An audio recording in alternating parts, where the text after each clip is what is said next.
पाहूया पुढील महत्त्वाची बातमी। सांगलीत दत्त मंदिरात कृष्णा नदीचं पाणी शिरलंय। कृष्णा नदीच्या पाणी पातळीत वाढ झाली आहे, यामुळे नागरिकांना आता सतर्कतेचा इशारा देण्यात आलाय।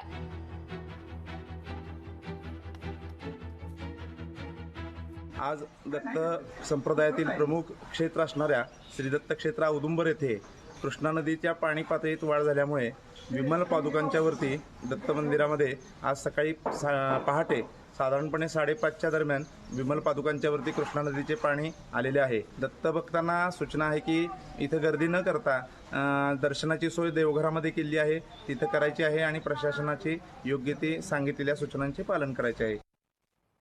तर सांगलीतील कृष्णा नदीच्या पाणी पातळीत वाढ झालेली आहे। 4 तासात पाणी साठ्यात 3 फुटांनी वाढ झाली आहे। पाणी पातळी 26 वरून 29 फुटांवर पोहोचलेली आहे। आमणापूर पूल पाण्याखाली जाण्याची शक्यता आता वर्तवण्यात येते। सांगलीच्या कृष्णा नदीच्या पाणी पातळीत अवघ्या 4 तासात 3 फुटांनी वाढ झाली आहे। सकाळी 6 वाजता 26 फुटावर असणारी पाणी पातळी 11 वाजेपर्यंत 29 फुटांवर पोहोचली आहे। जर आणखी काही फूट पाण्याची पातळी वाढली तर पलूस तालुक्यातील आमणापूर पूल पाण्याखाली जाण्याची शक्यता आहे। हा पूल पाण्याखाली गेला तर आमणापूर पलूस कडे जाणारी वाहतूक बंद होऊ शकते।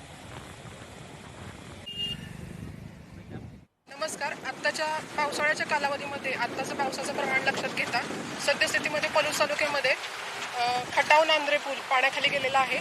लोकांना पलूस तालुक्यातील सर्व लोकांना प्रशासनामार्फत एक आवाहन करण्यात येते की आपण नाहक जिथे जिथे पाणी पुलावरून पाणी वाहत आहे किंवा जवळपास पुलाच्या पाणी पोचलेलं आहे त्या ठिकाणी अनावश्यक पाहण्यासाठी पुराचं पाणी पाहण्यासाठी गर्दी करू नये आणि आपला जीव धोक्यात घालू नये। कृपया आपण प्रशासनाला सहकार्य करावं। लोकशाही मराठी ऐका, पहा, जागरूक रहा।